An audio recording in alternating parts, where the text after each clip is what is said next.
السلام علیکم ورحمۃ اللہ تعالی وبرکاتہ۔ نحمده ونصلی ونسلم علی رسولہ الکریم، اما بعد فاعوذ باللہ من الشیطان الرجیم، بسم اللہ الرحمن الرحیم۔ ان اللہ وملائکتہ یصلون علی النبی یا ایہا الذین آمنوا صلوا علیہ وسلموا تسلیما۔ اللہم صلی علی سیدنا ومولانا محمد معدن الجود والکرم وآلہ الکرام وابنہ الکریم وبارک وسلم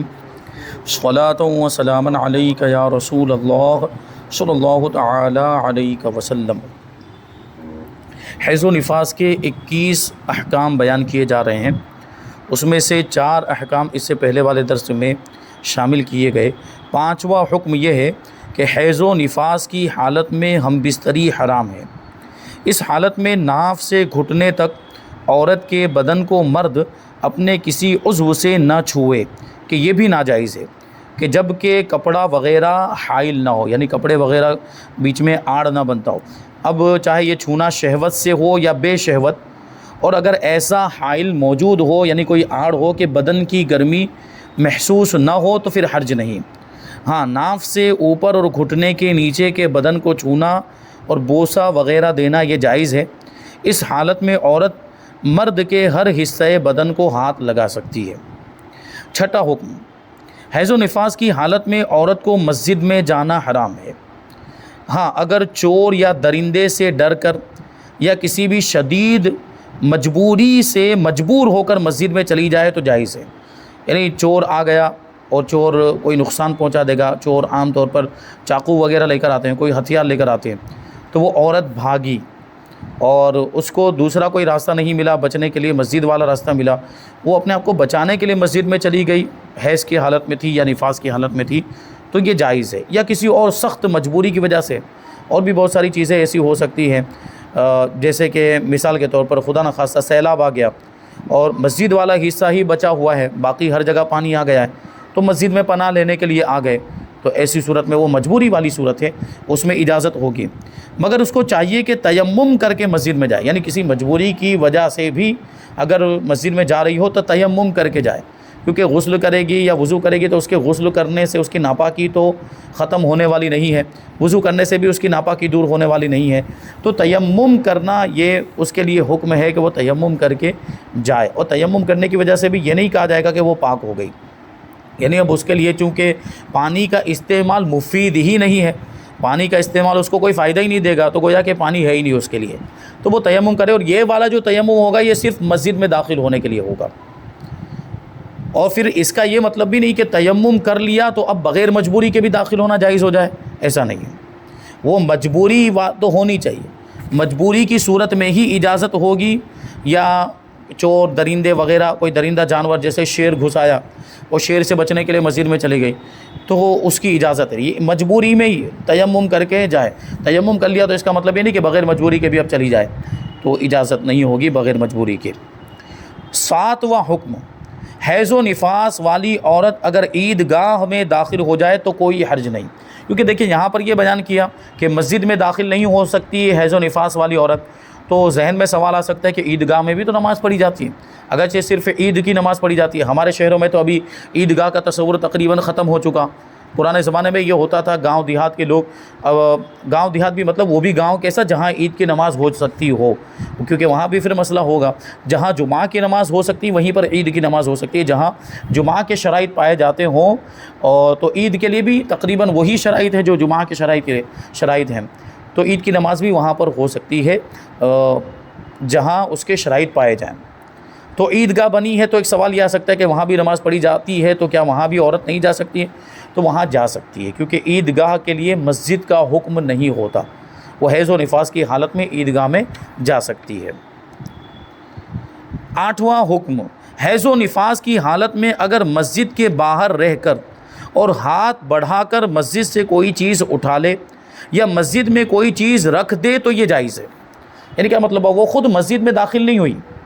مسجد میں ہاتھ بڑھا کر کوئی چیز رکھ دی، یا مسجد میں کوئی چیز رکھی ہوئی تھی مسجد میں ہاتھ ڈال کر اس کو اٹھا لیا، یہ کیسے ممکن ہے؟ کہ وہ خود باہر رہے اور اس کا ہاتھ اندر. تو یہ ہو سکتا ہے مثال کے طور پر مسجد کی دیوار ہے اور اس دیوار میں کھڑکی وغیرہ بنی ہوئی ہے اور اسی کھڑکی کے ذریعے وہ خود باہر موجود ہے، عورت حیض و نفاس والی عورت یہ باہر موجود ہے اور اس نے ہاتھ بڑھا کر کھڑکی میں سے کوئی سامان جو مسجد کے اندر رکھا ہوا تھا وہ اٹھا لیا، یا یہ کہ مسجد کے باہر سے کوئی سامان ہاتھ بڑھا کر مسجد میں رکھ دیا. جیسے ہو سکتا ہے مثال کے طور پر آپ اس کو یوں سمجھ سکتے ہیں کہ کوئی عورت ہے، اس کا شوہر اعتکاف میں بیٹھا ہوا ہے، اب اس کو کوئی سامان پہنچانا ہے تو وہ عورت اگر حیض کی حالت میں وہ نہیں پہنچا سکتی، عام طور پر تو دوسرے ذرائع ہوتے ہیں، کوئی مرد ہے تو اس کو دے دے، کوئی رشتہ دار ہے، کوئی بہت سے لوگ ایسے ہوتے ہیں. اور اب تو کچھ ایسے بھی لوگ ہوتے ہیں مخصوص جو اعتکاف والوں کی خدمت پر مامور ہوتے ہیں، وہ ان کی خدمت کرتے رہتے ہیں تو ان کے ذریعے پہنچایا جا سکتا ہے. یعنی جب تک کوئی ذریعہ ہے تو عورت کو ضرورت ہی نہیں ہے وہاں پہ جانے کی. بہرحال یہ ایک صورت بن سکتی ہے کہ عورت نے اپنے شوہر کو اعتکاف کی حالت میں کوئی سامان دیا ہاتھ بڑھا کر، یا شوہر کوئی چیز مطلب اس کو پہلے دی گئی تھی وہ اس سے فارغ ہو چکا، جیسے برتن وغیرہ، عورت نے مسجد میں ہاتھ ڈال کر ان برتنوں کو اٹھا لیا، تو اس کو داخل ہونا نہیں کہیں گے، اس کی اجازت ہے، اس میں کوئی حرج نہیں ہے. نمبر 9، حیض و نفاس والی کو خانہ کعبہ کے اندر جانا اور اس کا طواف کرنا اگرچہ مسجد حرام کے باہر سے ہو یہ حرام ہے. یعنی عورت حیض و نفاس کی حالت میں خانہ کعبہ میں داخل بھی نہیں ہو سکتی، کیونکہ خانہ کعبہ بھی تو مسجد ہے. دوسری مسجدوں میں جب وہ داخل نہیں ہو سکتی تو خانہ کعبہ میں بھی داخل نہیں ہو سکتی، اور خانہ کعبہ کا طواف بھی نہیں کر سکتی. خانہ کعبہ کا طواف کرنا اس کے لیے حرام ہے. اچھا، ایک سوال یہاں پر آ سکتا ہے کہ اگر کوئی عورت مسجد حرام میں داخل ہوئے بغیر مسجد حرام کے باہر ہی سے خانہ کعبہ کا طواف کرے تو اس کو اجازت ہونی چاہیے، کیونکہ داخل تو ہوئی نہیں. تو اس کا بھی جواب دے دیا کہ باہر سے بھی اگر کرے تب بھی اجازت نہیں. ابھی مسجد حرام کے باہر سے طواف کرنا تو کتنا لمبا اس کو چکر لگانا پڑے گا، بہت لمبا، اتنا گھوم کے آنا پڑے گا. بہرحال اگر وہ کوئی عورت سخت جان ہو اور وہ اس طرح کرنا چاہے تب بھی اس کو اجازت نہیں، تب بھی اس کو اجازت نہیں. اس کی وجہ کیا ہے کہ طواف نماز کی طرح ہے. یعنی طواف کے لیے تقریباً وہی سارے احکام ہیں جو نماز کے لیے ہے. یعنی جس طریقے سے نماز کے لیے طہارت ضروری ہے اسی طرح خانہ کعبہ کے طواف کے لیے بھی طہارت ضروری ہے. تو یہ تو طہارت پر ہے ہی نہیں، یہ تو پاک ہے ہی نہیں، یہ تو ناپاکی کی حالت میں، تو وہ طواف کر ہی نہیں سکتی ہے اور مسجد حرام میں خانہ کعبہ کے اندر داخل بھی نہیں ہو سکتی ہے. تو اب ایک سوال یہاں پر یہ آ جاتا ہے کہ کچھ خواتین اس طریقے سے یہاں سے ہندوستان سے سفر کر کے عمرہ کے لیے جاتی ہے یا حج کرنے کے لیے جاتی ہیں اور وہاں پہنچنے کے بعد کبھی حیض کے معاملات ہو جاتے ہیں، حیض شروع ہو جاتا ہے، یا یہ کہ یہاں سے جب روانہ ہوتی ہے تبھی حیض کے معاملات ہوتے ہیں، تبھی وہ حیض کی حالت میں ہوتی ہے. تو ایسی صورت میں کیا کرنا چاہیے؟ کیونکہ وہ تاریخ ان کی متعین ہوتی ہے، ٹور والے جو لے کر جا رہے ہوتے ہیں، یا اگر وہ خود بھی ٹکٹ بنا کر انفرادی طور پر انڈیویجول ویزے پر جا رہے ہوں اور خود ہی ٹکٹ بنا کے جا رہے ہیں تو ان کے لیے بھی کبھی مسائل، وہ تاریخ فکس ہوتی ہے، ٹکٹ بن چکا ہوتا ہے تو اسی تاریخ میں ان کے لیے جانا ضروری ہو جاتا ہے. تو ایسے میں اگر حیض آ گیا ہے، یہاں سے جاتے وقت حیض آ گیا یا وہاں پہنچنے کے بعد حیض آ گیا اور ابھی عمرہ نہیں کیا ہے، تو ظاہر سی بات ہے عمرے کے اندر طواف کرنا ہے، عمرے کے اندر مسجد حرام میں داخل بھی ہونا پڑے گا، تو وہ تو جا نہیں سکتی ہے ناپاکی کی حالت میں. تو ایسی صورت میں حکم یہ ہے کہ وہ انتظار کرے. عورت ظاہر سی بات ہے میقات سے بغیر احرام کے تو گزر نہیں سکتی. مسجد حرام کے ارادے سے اگر یہاں سے نکلے ہیں، مکہ مکرمہ کے ارادے سے، حدود حرم کے اندر داخل ہونے کے، حرم کے ارادے سے نکلے ہیں، تو میقات کو جب کراس کریں گے تو احرام کی حالت میں کراس کرنا ضروری ہے، لازم ہے. تو بغیر احرام کے میقات کو کراس نہیں کر سکتے. میقات یہ آپ کو انشاءاللہ آگے بھی وہ جب حج کا بیان آئے گا تو سمجھ جائیں گے. یعنی کچھ مکہ مکرمہ کے ارد گرد کچھ مخصوص مقامات ہیں جن کو میقات کہا جاتا ہے. حرم کے ارادے سے لوگ وہاں سے گزرتے ہیں. جیسے ہندوستان سے گزرنے والوں کے لیے ایک مقام، ایک جگہ، ایک پہاڑی ہے جس کو یلملم کہا جاتا ہے، وہ ہندوستان والوں کے لیے میقات ہے. وہ جگہ جب آ جائے تو وہاں اس سے پہلے احرام باندھنا ضروری ہوتا ہے اور بغیر احرام کے وہاں سے گزر نہیں سکتے جبکہ حرم جانے کا ارادہ ہو. اگر حرم جانے کا ارادہ نہیں ہے اور میقات کو کراس کر رہے ہیں، حرم کے علاوہ کہیں اور جانے کا ارادہ ہے، حرم جانے کا ارادہ نہیں، جیسے کبھی بسا اوقات ایسا بھی ہوتا ہے کہ ٹور والے پہلے مدینہ لے جاتے ہیں، پہلے مکہ نہیں لے جاتے، وہ پہلے ہی سے بتا دیا گیا ہوتا ہے کہ ہم پہلے مدینہ جائیں گے، تو اب حرم کا ارادہ ہی نہیں ہے، اب حرم میں داخل ہونے کا ارادہ ہی نہیں ہے. تو اب ایسی صورت میں میقات اگرچہ بیچ میں آ رہی ہو، آپ حرم میں نہیں جا رہے ہیں، آپ کا حرم میں جانے کا ارادہ نہیں ہے، آپ تو مدینہ منورہ جا رہے ہیں، تو وہاں احرام باندھنے کی ضرورت نہیں ہے. بغیر احرام کے بھی اگر کوئی میقات آتی بھی ہو تو اس میقات کو کراس کر سکتے ہیں. اسی طریقے سے آپ اگرچہ مطلب مدینہ مکہ مکرمہ حرم میں داخل ہونے کا ارادہ نہیں، حرم سے پہلے میقات کے اندر بھی کوئی علاقہ ہے، یہ بھی تو ہو سکتا ہے کہ ایک تو یہ ہوا کہ میقات کے اندر وہ گیا ہی نہیں، میقات کو اس نے کراس ہی نہیں کیا، تو تب تو کوئی مسئلہ ہی نہیں ہے۔ یہ ایک دوسری بات یہاں پر ایک مسئلہ اور ذہن میں رکھیں کہ میقات کو کراس کیا اس نے، لیکن حرم میں داخل ہونے کا ارادہ نہیں، میقات اور حرم کے درمیان کسی اور جگہ جانے کا ارادہ ہے۔ جیسے مثال کے طور پر آپ کو میں سمجھاؤں کہ جدہ سے روانہ ہوا، اور جدہ سے جب روانہ ہوا تو جدہ، بلکہ یوں کہہ لیجئے کہ ہندوستان سے روانہ ہوا، اور ہندوستان سے روانہ ہوا اس کی جو میقات ہے وہ ہے یلملم، وہ جدہ سے پہلے آتی ہے، اور اب اس کا جو ارادہ وہ جدہ جانے کا ہی ارادہ ہے،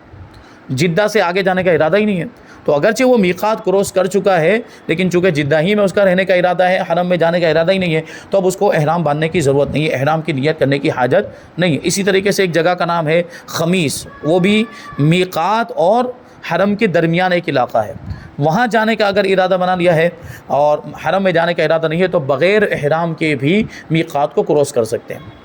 تو یہ عورت کے لیے مسائل ہوں گے، جو عورت ناپاک ہے، پہلے ہی سے ناپاک ہے، یا یہ کہ وہاں جا کر ناپاک ہو گئی، تو اگر وہ میقات سے گزری ہے تو میقات سے گزرنے سے پہلے اس نے احرام باندھا ہوگا، وہ ناپاکی کی حالت میں احرام باندھ سکتی ہے۔ احرام باندھ سکتی کا مطلب کیا ہے؟ احرام کی نیت کرنا۔ اب وہ عورت، مرد کے لیے جو دو کپڑے ہوتے ہیں، عورت تو وہ اپنے لباس میں، وہ سلے ہوئے لباس کے اندر بھی احرام کی نیت کر سکتی ہے۔ وہاں سے میقات سے گزرنے کا مطلب کیا ہے کہ مرد جو ہے وہ سلا ہوا کپڑا پہنا نہ ہو اور احرام کی نیت کر لے، اور عورت اگرچہ سلا ہوا کپڑا پہنی ہو لیکن میقات سے وہ احرام کی نیت کر لے۔ احرام کی نیت مطلب عمرہ جو اس کی نیت، مخصوص نیت ہے، یا وہ اپنی زبان میں بھی کہہ سکتے ہیں کہ میں نے عمرے کا احرام باندھا، اس کو میری طرف سے قبول فرما، اس کو میرے لیے آسان فرما، یہ اس طرح جو ہے وہ احرام کی نیت کی جاتی ہے، پھر احرام کی نماز بھی پڑھی جاتی ہے۔ تو بہرحال اگر وہ پہلے سے ناپاک تھی تو احرام تو باندھ سکتی لیکن نماز نہیں پڑھ سکتی، جو احرام والی جو نماز ہوتی ہے، اور وہ نفل ہوتی ہے، وہ چھوڑ دے تب بھی کوئی حرج نہیں۔ اب وہ عورت پہنچ گئی حرم شریف میں، تو اب احرام چونکہ باندھ چکی ہے اور احرام کی نیت بھی ہو چکی، تو وہ احرام کی پابندیاں یہیں سے اسٹارٹ ہو چکی۔ احرام باندھتے ہی، احرام کی نیت کرتے ہی، ہاں بس وہ میقات کو کراس کرنا جو ضروری تھا احرام کی حالت میں وہ ہو چکا ہے۔ اب حرم میں پہنچے تو اب وہ انتظار کرے گی، اب وہ جا کر خانہ کعبہ کے اندر طواف نہیں کر سکتی کیونکہ ناپاکی کی حالت میں ہے، تو اب وہ وہاں انتظار کرے۔ حرم میں پہنچ گئی، مکہ مکرمہ کے اندر پہنچ گئی ہے، تو اب وہ ہوٹل وغیرہ میں ہی رہے، اپنا وہاں ہوٹل میں رہ کر ذکر و اذکار کرتی رہے، اور جب وہ پاک ہو جائے تو اپنا غسل کر کے پھر وہ حرم میں جا کر وہ طواف کر سکتی ہے، اور پھر وہ اپنا عمرہ مکمل کر سکتی۔ عمرہ مکمل ہو جائے گا تو ان کے لیے تقصیر کروانے کا حکم ہوتا ہے، وہ چوٹی کے بال کو ایک ہی مقدار میں، کم سے کم چوتھائی سر کے بال کو ایک ہی مقدار میں کاٹنا، اور وہ مقدار ہے انگلی، کم سے کم انگلی کے پورے کی مقدار، کم سے کم اتنا، یہ ان کے لیے وہ تقصیر کروانے کا حکم ہوتا ہے۔ تو پھر وہ احرام سے باہر ہو جائے گی، وہ خود بخود احرام سے باہر ہو جائے گی، اور اب یہاں سے احرام کی پابندیاں ختم ہو جائے گی۔ تو یہ ان کو کرنا ہے۔ اگر وہ پہلے سے ناپاک تھی تو وہ ان کو کم انتظار کرنا پڑے گا، اگر وہاں جا کے ناپاک ہوئی ہے تو ان کو جو ہے کہ وہ جتنے دن تک وہ ان کے حیض کا معاملہ رہے گا وہاں تک ان کو انتظار کرنا پڑے گا۔ اچھا، کبھی ایسا بھی ہو سکتا ہے، اور اس طرح کے مسائل بھی آتے ہیں کہ ناپاکی کے ایام شروع ہو گئے، حیض کے ایام شروع ہو گئے، اور حیض کی اس کی عادت مثال کے طور پر 7 دن ہے، اور 6 دن کے اندر ان کی روانگی ہے واپس آنا ہے، یا 6 دن کے اندر ان کی روانگی مدینہ منورہ جانا ہے۔ تو اگر مدینہ منورہ جانا ہے تو اس میں آسانی ہے، وہ مدینہ منورہ نہ جائے، وہیں رک جائے، کوئی نہیں، ان کو کچھ نہیں کہے گا، کوئی بھی رک سکتے ہیں۔ بلکہ اب تو اور آسانیاں ہو گئی ہے، آپ مدینہ منورہ چلے بھی جائیں تو وہاں سے بیچ میں اگر واپس آنا چاہتے ہیں مکہ مکرمہ تب بھی اجازت ہے، اس میں کوئی مسئلہ نہیں ہے، اس میں کوئی ویزے کی ضرورت نہیں ہے، کیونکہ وہ سب تو ایک ہی ملک میں ہے، اور ایک پورے ملک کا آپ کو ویزا مل چکا ہے، تو آپ پورے ملک میں کہیں بھی آ جا سکتے ہیں۔ سوال یہ آ جاتا ہے کہ آپ وہ جو مخصوص جو خاتون ہوگی جس کے مخصوص ایام شروع ہو چکے تو ان کی واپسی کا وقت آ گیا، واپسی کا وقت مطلب اب وہ فلائٹ ہے ان کی، تو ایسی صورت میں وہ کیا کرے؟ تو ویزا جو ہوتا ہے وہ تقریباً 3 مہینے کا ہوتا ہے، ویزا جو تقریباً 3 مہینے کا دیا جاتا ہے، تو اس میں گنجائش ہوتی ہے کہ وہ رکنا چاہیں تو رک سکتے ہیں۔ تو ایسی صورت میں چونکہ وہ عمرے کا احرام باندھ چکی ہیں، بغیر احرام کے میقات کو کراس ہی نہیں کیا جا سکتا ورنہ دم لازم ہو جائے گا، تو وہ احرام کی حالت ہی میں ہے عورت ابھی بھی احرام کی حالت میں، جب تک وہ عمرہ نہیں کر لے گی، عمرے سے فارغ نہیں ہو جائے گی، وہ احرام کی پابندیوں سے باہر نہیں آئے گی، تو اب اس کے لیے عمرہ کرنا ہی ضروری ہے۔ اب عمرہ کیا نہیں ہے کہ روانگی کا وقت آ گیا اور فلائٹ کا وقت آ گیا ہے، تو ایسی صورت میں کیا کیا جائے؟ تو ایسی صورت میں وہاں پر اس کے لیے بھی وہ حکومت کی طرف سے بھی کچھ رعایتیں رکھی گئی ہے. وہاں آپ کو درخواست دینی پڑے گی, اپلیکیشن دینا پڑے گا, تو اپلیکیشن لکھ کر دیں کہ اس طرح کا معاملہ ہے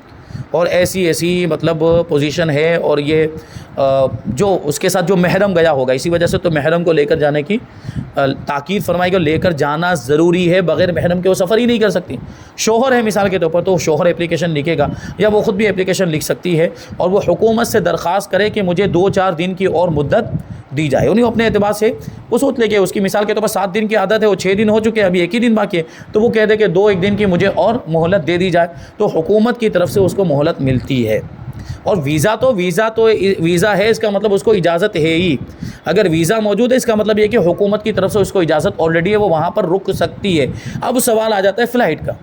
تو ایسی صورت میں اب یہاں پر تھوڑا سا مسئلہ یہ پیش آئے گا کہ آپ کو فلائٹ کا وہ ٹکٹ کینسل کروانا پڑے گا اور اگلی فلائٹ 1 دن کے بعد 2 دن کے بعد اس کا ٹکٹ بنا, اس کی بھی صورتیں ہوتی ہیں. اور اس کے لیے بھی اگر وہ عرضی دے, اس کے لیے بھی اپلیکیشن دے, تو اس کے لیے بھی آسانی ہوتی, پیسے کم کٹتے ہیں اور اگلی فلائٹ میں 1 دن کے بعد 2 دن کے بعد آسانی کے ساتھ وہ ٹکٹ مل بھی جاتا ہے. اس کی صورتیں ماہرین سے رابطہ کریں تو وہ آپ کی رہنمائی کریں گے. ایسا کبھی کسی کے ساتھ بھی ہو سکتا ہے, اگر گئے تو اس طرح کے معاملات ہو سکتے ہیں. اچھا, کبھی ایسا ہوتا ہے کہ کچھ خواتین, دیکھیے وہ صورتیں نکلتی جا رہی ہیں اور یہ ضروری بھی ہے, کچھ خواتین ایسے ابھی جانے والی, جیسے عمرہ کرنے کے لیے جانے والی ہے, تو ان کو اس بات کا خوف ہوتا ہے, جیسے مثال کے طور پر دن قریب آ گئے ہیں, حیض کے دن قریب آ گئے, اب وہ یہ سوچ رہی ہیں کہ اب جانا بھی ہے, اور اگر گئے اور حیض آ گیا تو ایسی صورت میں مسائل کا سامنا کرنا پڑے گا, دشواریاں پیش آئیں گی, تو وہ گولیاں لے لیتی ہیں, جو حیض کو روکنے والی جو گولیاں ہوتی ہیں وہ گولیاں لے لیتی ہے. تو ایسی صورت میں اگر انہوں نے گولیاں لے لی اور حیض نہیں آیا تو وہ ناپاک نہیں مانی جائیں گی, وہ عمرہ وغیرہ کر سکتی. لیکن اس کے بارے میں ماہرین فرماتے ہیں کہ وہ جو گولیاں جو لی جاتی ہیں وہ بڑی نقصان دہ ہوتی ہیں. حیض کو روکنے کے لیے جو گولیاں لی جاتی ہیں وہ مضر ہوتی ہیں, تو اس وجہ سے اس کو بھی اوائڈ کرنا چاہیے, وہ گولیاں نہیں پینی چاہیے. جب دوسری صورتیں اختیار کی جا سکتی ہیں تو پھر وہ گولی وغیرہ نہیں پینی چاہیے. بہرحال اگر وہ پی لیتی ہیں اور اس کی وجہ سے حیض نہیں آ رہا ہے تو وہ پاک مانی جائے گی, اور اس حالت میں وہ عمرہ کر سکتی ہے, اس کی اجازت ہے. تو بہرحال تقریباً وہ ساری تفصیل اس میں آ گئی. اب یہاں پر دیکھیں 10واں مسئلہ ہے کہ حیض و نفاس کی حالت میں بیوی کو اپنے بستر پر سلانے میں غلبہ شہوت یا اپنے آپ کو قابو میں نہ رکھنے کا اندیشہ ہو تو شوہر کے لیے لازم ہے کہ بیوی کو اپنے بستر پر نہ سلائے, بلکہ اگر گمان غالب ہو کہ شہوت پر قابو نہ رکھ سکے گا تو شوہر کو ایسی حالت میں بیوی کو اپنے ساتھ سلانا گناہ ہے. کیونکہ دیکھیں پہلے ہی بتایا جا چکا کہ حیض کی حالت میں ہم بستری حرام ہے, تو ساتھ میں سونے کی وجہ سے اگر وہ معاملہ اور وہاں تک پہنچ جانے کا اس کو اندیشہ ہے, غالب گمان ہے کہ وہ اس حرام فعل میں مبتلا ہو جائے گا, تو پھر اس کو ساتھ میں سلانے کی اجازت نہیں ہے, بلکہ ایسی صورت میں اس کو ساتھ میں سلانا گناہ ہوگا. وہ دوسرے بستر پر اس کو سلائے, یعنی تھوڑا بیچ میں فاصلہ ہو, اور کسی کو اپنے اوپر یقین ہے کہ وہ کنٹرول کر لے جائے گا تو ایسی صورت میں اس کو اجازت ہوگی. 11واں مسئلہ کہ حیض و نفاس کی حالت میں بیوی کے ساتھ ہم بستری کو حلال سمجھنا کفر ہے, کیونکہ قرآن مجید میں اس کا حکم آیا ہے کہ اس حالت میں قریب نہ جائیں, یعنی ان سے صحبت نہ کریں. تو اس کو اگر کوئی حلال سمجھ لے کہ حیض کی حالت میں ہم بستری کرنا حلال ہے تو وہ کافر ہو جائے گا, اور حرام سمجھتے ہوئے کر لیا تو سخت گنہگار, اور اس پر توبہ کرنا فرض ہے. اگر شروع حیض و نفاس میں ایسا کر لیا, یعنی ابھی حیض شروع ہوا تھا, ابھی نفاس شروع ہوا تھا اور ایسا کر لیا تو 1 دینار, اور اگر قریب ختم کے کیا, یعنی حیض ختم ہونے والا تھا, نفاس ختم ہونے والا تھا, اس وقت ہم بستری کر لی تو نصف یعنی آدھا دینار خیرات کرنا مستحب ہے. یعنی یہ چونکہ اتنا بڑا گناہ ہو گیا ہے, اور گناہ ہو جائے, ویسے بھی دوسرا بھی کوئی گناہ ہو جائے تو کچھ نہ کچھ صدقہ کر دینا چاہیے, کہ وہ صدقہ جو ہے وہ گناہوں کا کفارہ بن جاتا ہے. تو یہاں پر بھی یہ حکم ہے, اور یہ حدیث شریف میں, ایک حدیث پاک کے اندر, ایک روایت کے اندر یہ آیا بھی ہے کہ شروع حیض یا شروع نفاس کے اندر اگر اس نے ہم بستری کر لی تو اگرچہ وہ حرام ہے, وہ حرام کا مرتکب ہوا ہے, تو 1 دینار اس کے لیے صدقہ کرنے کا حکم ہے. لیکن یہ مستحب, یہ جو حکم ہے یہ مستحب ہے, اگر نہیں بھی کرے گا تو گنہگار نہیں. ہاں وہ گناہ تو ہوا ہی ہے, حالت حیض میں ہم بستری کرنے کا گناہ تو ہوا ہی ہے. اب یہ 1 دینار صدقہ کر دیں, یا اگر وہ آخری ایام تھے, بالکل حیض کا آخری حصہ چل رہا تھا یا نفاس کا آخری حصہ چل رہا تھا اور اس میں اس نے ہم بستری کر لی, تو آدھا دینار خیرات کرے. دینار جو ہے وہ سونے کا ہوتا ہے, دینار سونے کا ہوتا ہے, اور دینار کا جو وزن ہے وہ تقریباً 4.5 گرام کے آس پاس, یعنی 4 گرام 662 ملی گرام ایسا کچھ بنتا ہے وہ. تو وہ 1 دینار اتنا، تو مطلب یہ ہے کہ اتنا سونا صدقہ کرنا پڑے گا. ابھی وہ سونا تو کتنا زیادہ مہنگا ہے.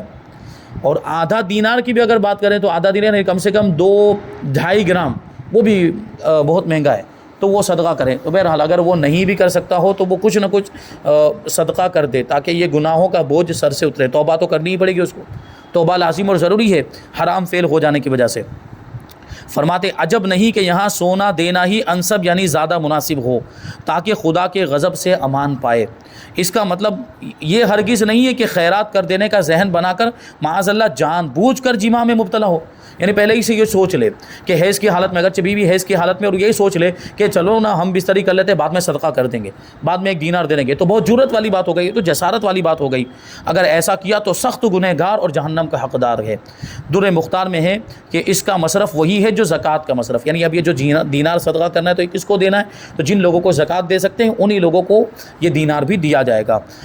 اب ایک سوال ہے کہ کیا عورت پر بھی صدقہ کرنا مستحب ہے؟ یعنی شوہر نے حیض کی حالت میں اس سے ہم بستری کر لی تو عورت بھی صدقہ کرے گی 1 دینار یا آدھا دینار؟ تو فرماتے ہیں ظاہر بات یہی ہے کہ عورت پر یہ حکم نہیں ہے. یعنی چونکہ وہ فعل عام طور پر شوہر کی طرف سے ہوتا ہے، اس وجہ سے شوہر پر یہ دینار دے. اور پھر دوسری بات یہ ہے کہ عورت خود اس شوہر کی ذمہ داری میں ہوتی ہے. عورت کا خود نان و نفقہ شوہر کے ذمے پر ہوتا ہے. عام طور پر عورت تو کماتی نہیں ہے تو اس کے پاس دینار ہوگا تو وہ صدقہ کر پائے گی عام طور پر. اس وجہ سے یہ فرمایا ظاہر بات یہ ہے کہ عورت پر وہ صدقہ کرنا نہیں ہے، وہ شوہر ہی پر ہے. بہرحال یہاں پہ 11 احکام بیان ہوئے، ابھی اور 10 احکام باقی ہیں. اور اس کے بعد حیض و نفاس کی حالت میں اگر کوئی معلمہ ہے، یعنی کوئی پڑھانے والی استانی ہے، تو وہ کیا قرآن شریف پڑھا سکتی کہ نہیں پڑھا سکتی ہے، اس کے بڑے مسائل انشاءاللہ وہ آئندہ درس میں شامل کریں گے. اللہ تبارک و تعالیٰ کی بارگاہ میں دعا ہے کہ جو کچھ بھی بیان ہوا اس پر ہم سب کو عمل کرنے کی توفیق عطا فرمائے. وما علینا الا البلاغ. السلام علیکم.